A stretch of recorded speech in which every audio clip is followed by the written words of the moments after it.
अस्सलाम वालेकुम। पिछले दिनों मैं अपने फैमिली के साथ यूरोप के 3 ममालिक के विज़िट के ऊपर गया, जिसकी कुछ तस्वीर और वीडियो आपने सोशल मीडिया अकाउंट्स में देखी होंगी। तो ये जो हमारा सफ़र था इंग्लैंड से फ़्रांस का और वापसी का सफ़र, ये फ़ेरी के ज़रिए था। और ये फ़ेरी जो बुनियादी तौर पे एक बहरी जहाज़ को कहते हैं, क्योंकि आप जानते हैं कि जो इंग्लैंड है और जो यूरोप है, इनके दरमियान किसी किस्म का कोई ज़मीनी लिंक मौजूद नहीं है। अगरचे आज से 10,000 साल पहले तारीख़ी हक़ाइक़ के मुताबिक जो इंग्लैंड है ये यूरोप का हिस्सा था और यहाँ पर एक बारीक सी ज़मीनी लिंक मौजूद था जिसे लैंड ब्रिज कहते थे, और उसी के ज़रिए यूरोप से लोग इंग्लैंड में आते जाते थे। लेकिन वक्त गुजरने के साथ साथ वो जो लैंड ब्रिज था वो ख़त्म होता गया और जो चैनल आप ये समझें कि जो समुंदर है वो दरमियान में हायल होता गया। और इस वक्त जो इंग्लैंड में या यूनाइटेड किंगडम में और यूरोप के दरमियान जो समुंदर है इसको इंग्लिश चैनल कहते हैं। और ये जो इंग्लिश चैनल है ये यूरोप में और बरतानिया में इंग्लिश चैनल की आप ये समझें कि जो फासला है वो सबसे कम फासला वो कैले जो फ्रांस का एक शहर है और इंग्लैंड का एक शहर डोवर है, इसके दरमियान है। लिहाजा डोवर से कैले एक फेरी सर्विस चलती है और फेरी सर्विस से मुराद यह है कि बहरी जहाज़ होते हैं और इन बहरी जहाज़ों पर लोग अपनी गाड़ियों के साथ ड्राइव करके सवार होते हैं। गाड़ियों के लिए 2 या 3 डेक जो यानी कि मुख्तलिफ अरशे जो बहरी जहाज़ के होते हैं वो मुख्तस होते हैं, वहाँ गाड़ियाँ खड़ी कर दी जाती हैं और फिर ऊपर गाड़ियों से उतर के लोग बहरी जहाज़ के ऊपर वाले 2 या 3 अरशों पर आ जाते हैं। और ये जो अरशे हैं, ऊपर वाले अरशे, यहाँ पर दुकानें होती हैं, रेस्टोरेंट होता है, मुख्तलिफ चीज़ें, दुकानें, शॉप्स वगैरह होती हैं और बाहर जाने की भी जगह मौजूद होती है कि आप अरशे के ऊपर जा सकते हैं और जाकर बाहर समुंदर के जो मनाज़र हैं उनसे भी लुत्फ़अंदोज़ हो सकते हैं, ताज़ा हवा से भी महसूस हो सकते हैं। और ये जो फेरी है जो कैले और डोवर या डोवर और कैले के दरमियान है, ये तकरीबन आप ये समझें कि 1.5 घंटे की फेरी होती है, यानी कि एक शहर से दूसरे शहर में या एक बंदरगाह से दूसरे बंदरगाह में पहुंचने तक तकरीबन 1.5 घंटे का वक्त लगता है। और तो जब फेरी अपने मंजिल तक पहुंचती है, यानी कि जब कैले से चलती है तो इंग्लैंड में डोवर में पहुंचती है, जब डोवर से चलती है तो फ्रांस में कैले में पहुंचती है, तो फिर गाड़ियों पर लोग दोबारा सवार हो जाते हैं और गाड़ियों से निकल के फिर वो रोड के ऊपर अपना सफ़र जारी रखते हैं। तो ये जो फेरी सर्विस है ये एक मीडियम है इंग्लैंड को यूरोप से मिलाने का। जो दूसरा मीडियम है इंग्लैंड से यूरोप को मिलाने का वो चैनल टनल है। चैनल टनल जो है ये इसी इंग्लिश चैनल के नीचे, यानी कि समुंदर के नीचे एक टनल बनाई गई है, एक सुरंग बनाई गई है और उस सुरंग में बाकायदा एक ट्रेन लाइन बिछाई गई है। और वो जो ट्रेन लाइन है, जो ट्रेन की पटरी है, उस पर ट्रेनें चलती हैं और 2 तरह की ट्रेनें चलती हैं। एक तो पैसेंजर ट्रेन चलती है जो लंदन से चलती है और लंदन से चल के पेरिस भी जाती है और लंदन से फिर ब्रसल भी जाती है। इन 2 शहरों की सर्विस चलती है, उसको यूरो स्टार कहते हैं और वो बड़ी तेज़ तरीन ट्रेन है जो आप लंदन से पेरिस तकरीबन 3 घंटे में आप पहुंच जाते हैं उस ट्रेन के ज़रिए। वैसे अगर आप बाय रोड सफ़र करें लंदन सेंट्रल, लंदन से सेंट्रल पेरिस तक, और फेरी का भी आप सफ़र शामिल कर लें और आप नॉन स्टॉप जाएं तो तकरीबन आपको इस पूरे सफ़र में 8 घंटे का वक्त लगता है बाय रोड जाने के लिए। लेकिन ट्रेन पर आप ये सफ़र 3 घंटे में तय कर लेते हैं यूरो स्टार के ऊपर, जो पैसेंजर ट्रेन है उसके ऊपर अगर आप सफ़र करें। और ये जो यूरो स्टार है ये भी इसी इंग्लिश चैनल के नीचे जो यूरो टनल है वहाँ से गुजर के जाती है। लेकिन इसके साथ यूरो टनल एक और सर्विस प्रोवाइड करता है और वो सर्विस ये प्रोवाइड करता है कि आप अपनी गाड़ी को भी ख़ास ट्रेनें चलती हैं, आप ये समझें कि वो पैसेंजर ट्रेन नहीं होती बल्कि वो ट्रेन गाड़ी के लिए बनाई गई है और गाड़ियों के लिए बनाई गई है। तो उसमें क्या होता है कि उस ट्रेन के ऊपर लोग जाके अपनी गाड़ियां पार करते हैं, यानी कि ट्रेन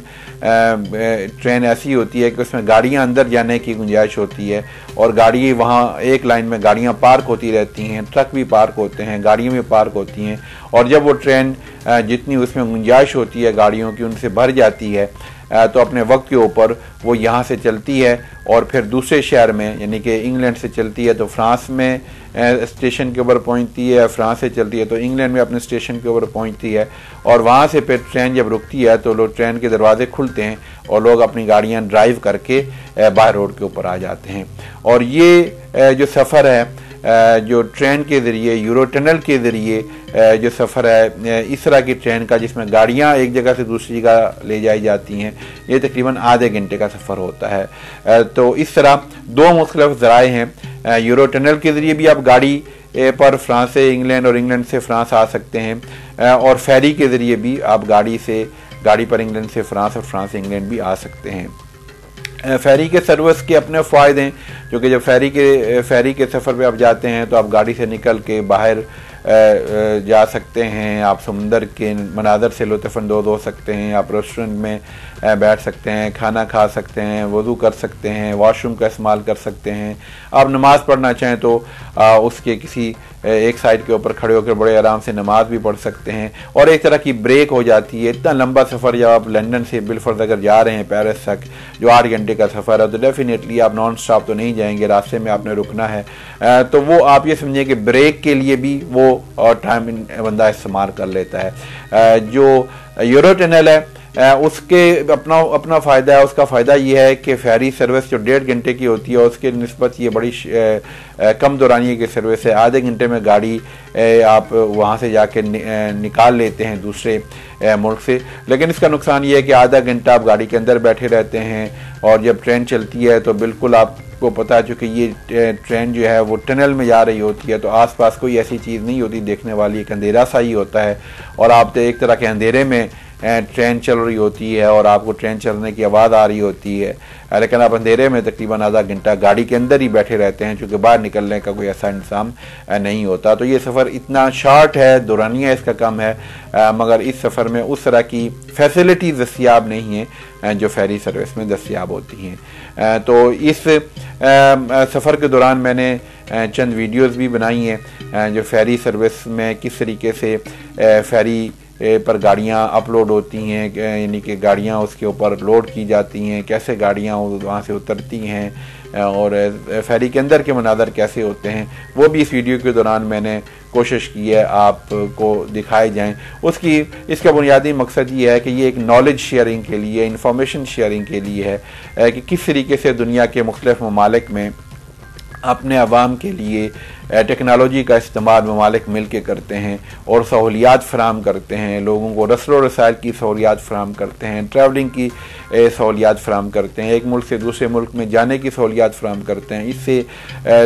आवाम को भी फ़ायदा होता है, आवाम को सैर व तफरीह के मौके भी मिलते हैं, आवाम को एक जगह से दूसरी जगह जाने में भी आसानी मैसर आती है, सस्ती सवारी मैसर आती है, सस्ती ट्रैवलिंग मैसर आती है। और इस तरह की कनेक्शन के ज़रिए जो फेरी के हैं, जो ट्रेन के कनेक्शन मुख्तलिफ ममालिक के दरमियान होते हैं, इसके ज़रिए तिजारत को भी फ़रोग़ मिलता है, तिजारत आम होती है, तिजारत करना आसान होता है, ट्रेड जो है वो दोनों ममालिक के दरमियान बढ़ती है। हमारी भी ये ख्वाहिश है, हमारे भी ये तमन्ना है कि पाकिस्तान के जो पड़ोसी मुल्क हैं, जिनमें ईरान है, जिनमें ईरान से आगे टर्की है, इधर अफ़गानिस्तान है, उधर चाइना है, और इसी तरह जो समुंदर, अगर थोड़ा सा जो समुंदर कराची से आप देखें या गवादर से देखें तो समुंदर के दूसरी तरफ जो हमारे बरादर ममालिक हैं, जिनमें UAE है, जिनमें अमान है, तो इन ममालिक के लिए भी इस तरह की सर्विसेज अगर शुरू की जाएँ उन ममालिक के इश्तराक से, तो डेफिनेटली इससे पाकिस्तान के अवाम को भी फ़ायदा होगा, वहाँ के अवाम को भी फ़ायदा होगा, और ममालिक के दरमियान तिजारत भी बढ़ेगी। और जितने ममालिक के दरमियान आना जाना आम होता है, ट्रैवलिंग आम होती है, ट्रेड आम होती है, उतने ममालिक के दरमियान ताल्लुकात भी अच्छे होते हैं। तो जो मुहिब वतन हुक्मरान होते हैं वो हमेशा अपने मुल्क के लिए ऐसी चीज़ें करते हैं जो उनके अवाम की सहूलतों में इजाफ़ा हों। काश पाकिस्तान को भी ऐसे हुक्मरान मैसर आते या रहते जो ऐसी पॉलिसियाँ या ऐसे इक़दामात या ऐसे फ़ैसले करते जिनसे अवाम के मेयार ज़िंदगी में इम्प्रूवमेंट हो, अवाम को फ़ायदे मिलें, अवाम को बेहतरी मिले, अवाम को खुशियाँ मिलें, अवाम को खुशहाली मिले, अवाम का मेयार ज़िंदगी बेहतर हो। तो हम इस दुआ के साथ ही इस वीडियो का इख्तिताम करते हैं कि अल्लाह तबारक व तआला पाकिस्तान को भी ऐसे हुक्मरान और ऐसे नुमाइंदगान मैसर करे जो पाकिस्तान के अवाम के लिए सोचें, पाकिस्तान के अवाम के लिए जिएँ और इक़्तिदार में रहते हुए पाकिस्तान के अवाम की भलाई का सोचें। बहुत शुक्रिया। अस्सलाम वालेकुम व रहमतुल्लाहि व बरकातहू।